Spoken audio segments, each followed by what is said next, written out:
ऐसे प्रतिदिन 5 से 10 मिनट सामान्य मध्यम या तीव्र गति से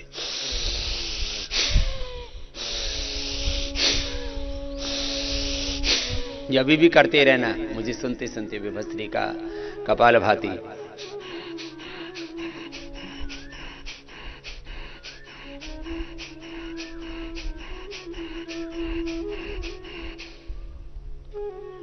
भस्त्रिका कपालभाति बाह्य प्राणायाम अग्निसार उज्जाई अनुलोम विलोम भ्रामरी उद्गीत शीतली शीतकारी चंद्रभेदी शौर्यभेदी नाड़ी शुद्धि कर्ण रोगांतक अभ्यंतर आदि प्राणायाम एक बार मैं पूरा बता देता हूं। इसमें से अपने आवश्यकता के अनुसार जितना आपके लिए नितांत आवश्यक है उतना प्राणायाम अवश्य ही करना है। भस्त्रिका कपालभाति बाह्य प्राणायाम।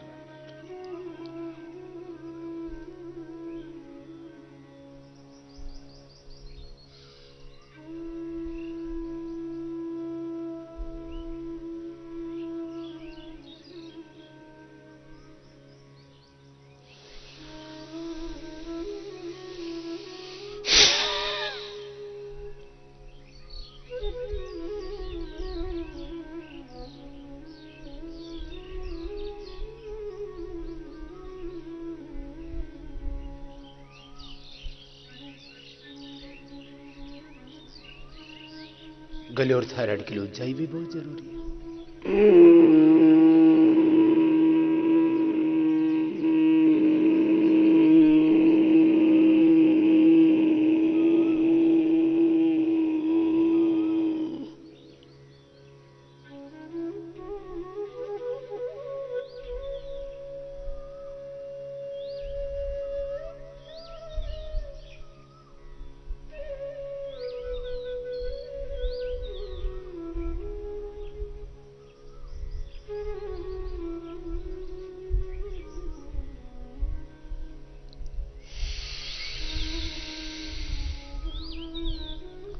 गले का आकुंचन करके फिर ध्वनि पूर्वक श्वास को अंदर भरना, रोक करके रखना, यथाशक्ति रोक करके बाई से बाहर छोड़ देना। ऊंचाई प्राणायाम 5, 7, 11 बार तक कर सकते। थायराइड क्योर हो जाता है इससे, स्नोरिंग, स्लीप एपनिया,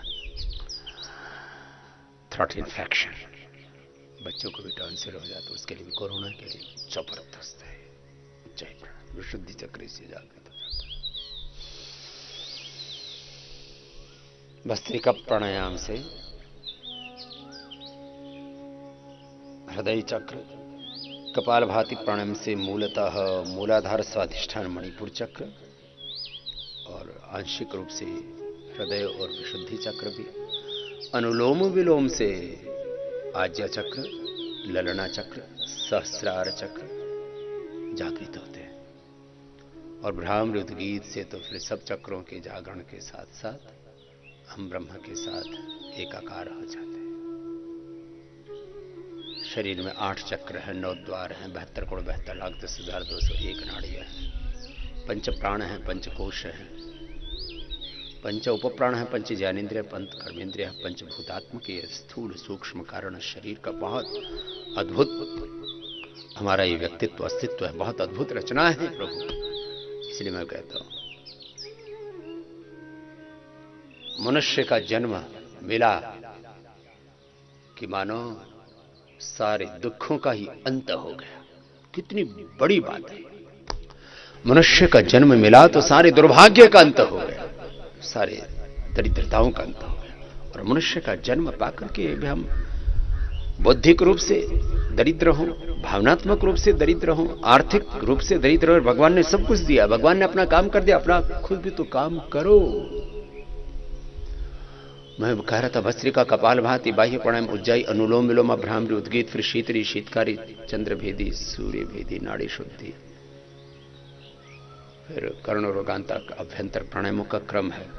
इसको करेंगे, थोड़ी देर अनुलोम विलोम भी कर लें। ये तो नियमित रूप से करना है। कपालभाति अनुलोम विलोम ये तो छोड़ना ही नहीं। आओ अनुलोम विलोम करते और भाव से करते, श्रद्धा से। माता पिता गुरु प्रभु चरणों में वंदन बारंबार। इन्होंने किया बड़ा उपकार। कितने उपकार हैं माता पिता के, गुरु के, भगवान के हम पर, इस पूरे ब्रह्मांड के, इस पूरी प्रकृति के कितने बड़े उत्तरदायित्व है हम पर, और हम इन उत्तरदायित्वों से मुंह मोड़ लेते हैं। मैं बार बार कहता हूं, ये सारी सृष्टि हमारे लिए काम कर रही है, तो हमारा भी ये काम होना चाहिए, हमारा भी ये उत्तरदायित्व होना चाहिए, हमारा ये धर्म होना चाहिए, हमारी ये जिम्मेदारी होनी चाहिए, हमारे भी भीतर ये भाव होना चाहिए कि योग करते करते मैं सारी सृष्टि के लिए क्या योगदान कर सकता हूं। योग करते करते अपने योगदान के बारे में भी हम सहज रूप से ही सोचते हैं। आओ अनुलोम विलोम करते हैं, रोकना नहीं है किसी को भी।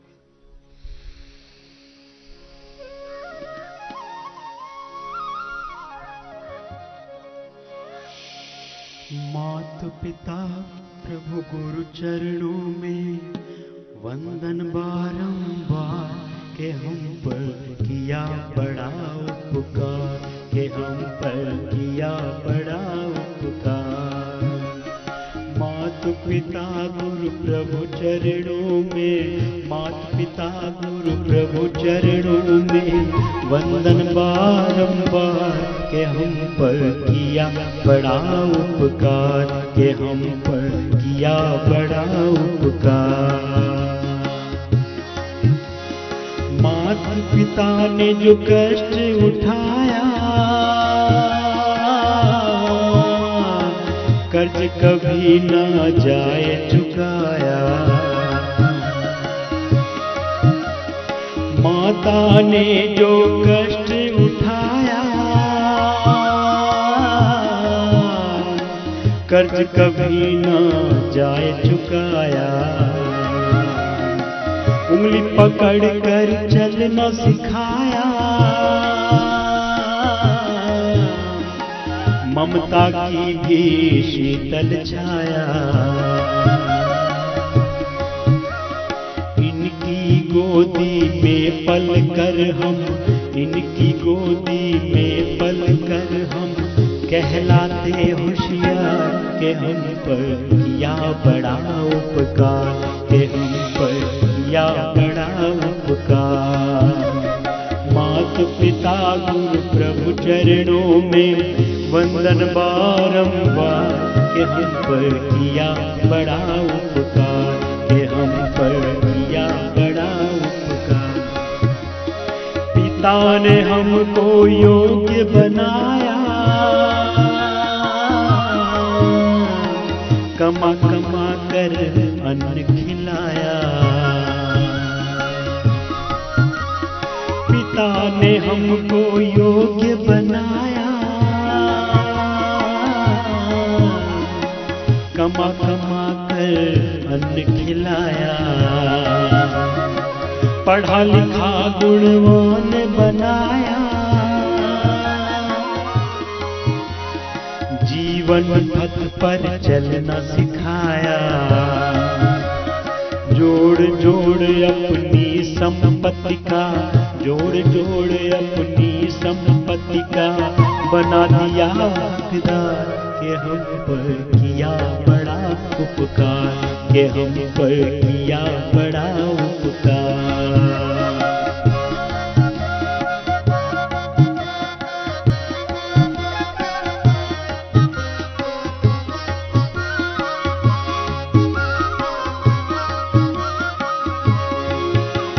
सत्य ज्ञान गुरु ने दर्शाया, अंधकार सब दूर भगाया। सत्य ज्ञान गुरु ने दर्शाया, अंधकार सब दूर भगाया। हृदय में भक्ति दीप जलाकर हरि दर्शन का मार्ग बताया। हृदय में योग का दीप जलाकर प्रभु दर्शन का मार्ग बताया।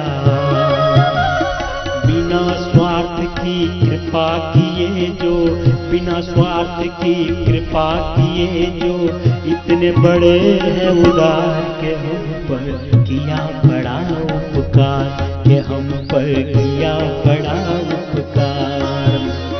मात पिता गुरु प्रभु चरणों में, मात पिता गुरु प्रभु चरणों में, वंदन बारंबार के हम पर किया बड़ा उपकार, के हम पर किया बड़ा उपकार। अनुलोम विलोम, माता बहनों को migraine pain, depression, stress, anxiety, SLMS, autoimmune disease, अनिद्रा, बहुत तरह की समस्याओं से जूझना पड़ता है। और उनका अलग अलग उत्तरदायित्वों में अपने भीतर मन में संयम रखना पड़ता है। आपा नहीं खोना होता, जिसने आपा खो दिया उसका घर परिवार संसार ही तबाह हो जाता है। इसलिए माताओं बहनों को अनुलोम विलोम भी ज्यादा करने चाहिए। और कपालभाति, 2 प्राणायाम तो सबसे ज्यादा सबको ही करने हैं।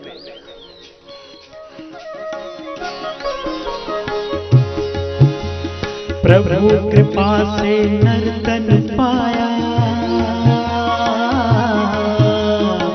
गुरु चरणों में जान सजाया। प्रभु कृपा से नर्तन पाया, गुरु चरणों में जान सजाया। बल बुद्धि और विद्या देकर सब जीवों में श्रेष्ठ बनाया। जो भी इनकी शरण में आता, जो भी इनकी शरण में आता, हो जाता उद्धार, के हम पर किया बड़ा उपकार, के हम पर किया बड़ा उपकार। मात पिता गुरु प्रभु चरणों में, वंदन बारंबार, के हम पर किया बड़ा उपकार, के हम पर किया बड़ा उपकार। इनकी गोदी में पल कर हम कहलाते होशियार, के हम पर किया बड़ा उपकार, के हम पर किया बड़ा उपकार, के हम पर किया बड़ा उपकार, के हम पर किया बड़ा उपकार। माता पिता गुरु और भगवान ने जो हम पर अनुग्रह किया है, कृपा की है, जो हमें आशीष दी है, जीवन दे दिया, इससे बढ़कर के और देंगे क्या माता पिता। और इस जीवन में सारी शक्तियां दे दी भगवान ने, और देंगे क्या भगवान। और सारा संसार बना के दे दिया, इतना बड़ा ब्रह्मांड। ये धरती ही नहीं, यही सौरमंडल नहीं जिसमें हम रह रहे हैं, यही आकाश गंगा नहीं, इस सौरमंडल से इस आकाश गंगा से भी परे इतना बड़ा ब्रह्मांड। पादोस्य ये विश्वाभूतानि त्रिपादस्य अमृतम देवी। उस भगवान की महिमा को तो हम कैसे बखान करें। तेरी अपार महिमा कैसे बयान होवे, कुछ बोलने से पहले गूंगी जुबान होवे। प्रभु तेरी महिमा परंपार। कपालभाति, अनुलोम विलोम ऐसे श्रद्धा पूर्वक करना। भ्रामरी उद्गीत हुई।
ये 5, 7, 11, 21 बार जितना वक्त मिले करें, अपना आप ध्यान समाधि रख जाएगी। भ्रामरी के बाद उद्गीत।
ऐसे 5, 7, 11 बार जितना समय मिले ऐसे भ्रामरी उद्गीत करके फिर श्वास पर मन को टिका के भगवान के साथ एकाकार हो जाते हैं।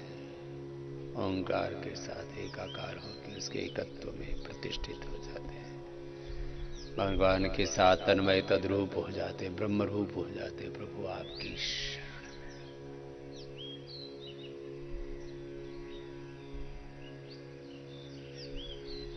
जिनके मन में सात्विकता बहुत गहरी है उनका तो मन तुरंत एक क्षण में नियंत्रित हो जाता, एकाग्र हो जाता। जिनका मन अशांत है फिर वो धीरे धीरे उपाय करके अपने मन को शांत करके भगवान में टिकाएं लगाएं। तो ऐसे ही कम से कम इतना तो मूल प्राणायाम सबको करना और मुख्य प्राणायाम है। फिर जिनको आवश्यकता है, जिनको ब्लड प्रेशर बहुत है, एंजाइटी डिप्रेशन बहुत है, हार्ट की प्रॉब्लम बहुत है, घबराहट बहुत होती है, उनके लिए शीतकारी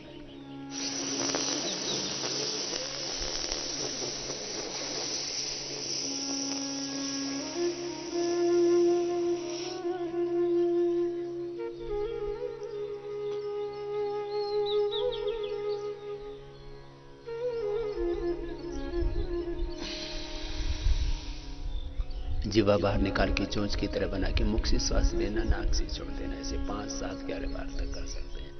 पहले ही दिन से बीपी कंट्रोल और थोड़े दिनों में क्यों अनुलोम विलोम भ्रामरी उद्गीत शीतली शीतकारी 5 प्राणायाम कर लेना। शीतली के बाद शीतकारी होता है, इसको भी 5, 7, 11 बार तक और जितनी आवश्यकता उतना अधिक बढ़ा सकते। इसमें कोई असुविधा नहीं है, कोई रिस्ट्रिक्शन नहीं है। शीतली में जीवा बाहर थी, अब शीतकारी में दांत के पीछे जीभ लगी हुई।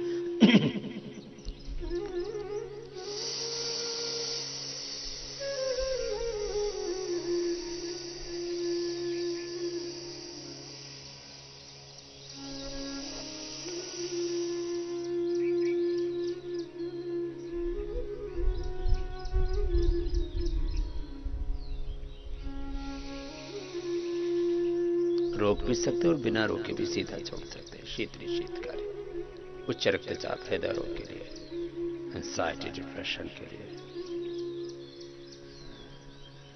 जिनका दिल बहुत घबराता है उनके लिए, हार्ट की पल्पिटेशन बहुत हाई हो जाती है, पूरी बॉडी में हॉट फ्लैशेस होते हैं, बहुत गर्मी, पित्त है, ब्लीडिंग बहुत ज्यादा होती है, उसके लिए शीतली शीतकारी करें। इसलिए जिनको गले में बहुत कफ कोल्ड रहता है उनको नहीं करना, ठंडे होते हैं प्राणायाम। फिर चंद्रभेदी प्राणायाम, बाएं नाक से सांस लेना, ध्वनि रही, श्वास की गति होगी।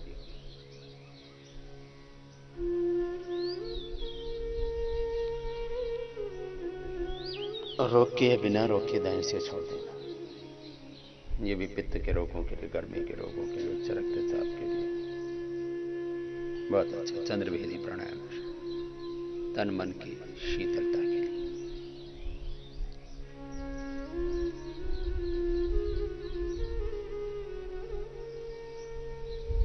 बाएं से बार बार लेना, दाएं से छोड़ना चंद्रभेदी। और दाएं से लेना यथाशक्ति रोक के अथवा बिना रोके बाएं से छोड़ देना ये सूर्यभेदी।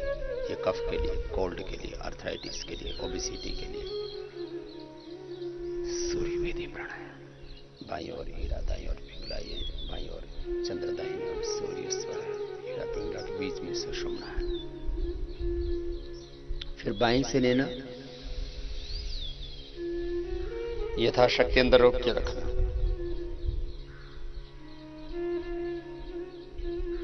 दाएं से छोड़ देना। धीरे धीरे इतना सूक्ष्म हो जाए श्वास की ध्वनि ना आए श्वास की। तो दाएं से लेना,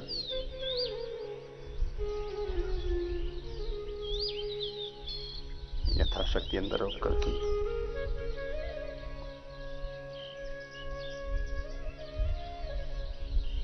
बाएं से छोड़ देना।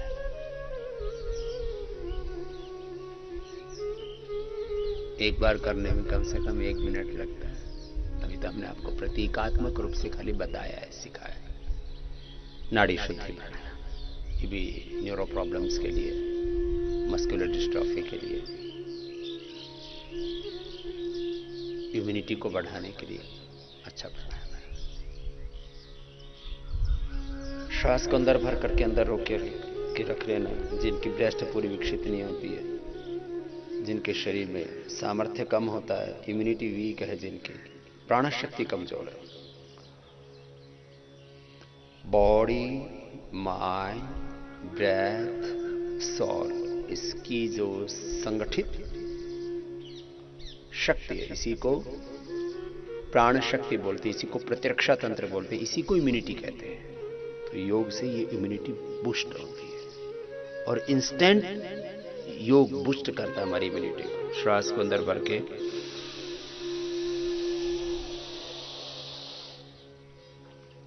और फिर रोक करके रखते हैं, जितना रोक सके। कुछ 10-20 सेकंड, कुछ आधा मिनट, कुछ 1-2 मिनट रोक पाएंगे। जिसका जितना सामर्थ्य उतना रोकना चाहिए। 1 मिनट का अभ्यास तो सभी का होना चाहिए, उच्च रक्तचाप और हृदय रोग के रोगियों को छोड़कर। जिनको बहुत ज्यादा अस्थमा है वो भी आधा मिनट से ज्यादा नहीं कर पाए। कमजोर हैं, बहुत बीमार हैं, उनके लिए ठीक है, वो जितना कर पाए 20-30 सेकंड उतना ठीक है। बाकी 1 मिनट तक जो स्वस्थ भाई बहन है उनको तो जरूर ये करना चाहिए।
मेरा तो क्योंकि 2.5 मिनट तक का अभ्यास है, इसलिए 1 मिनट का पता ही नहीं लगता। आपको अभ्यास करने में थोड़ा समय लगेगा।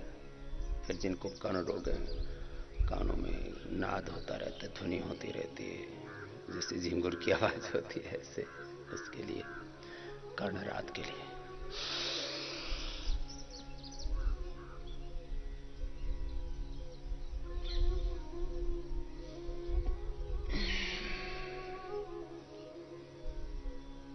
तो भस्त्रिका, कपालभाति, बाह्य प्राणायाम, उज्जाई, अनुलोम विलोम, भ्रामरी, उद्गीत, चंद्रभेदी, सूर्यभेदी,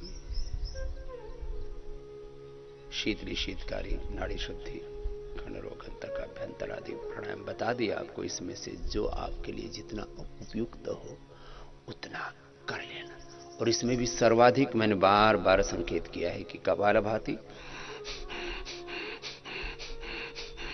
और अनुलोम विलोम।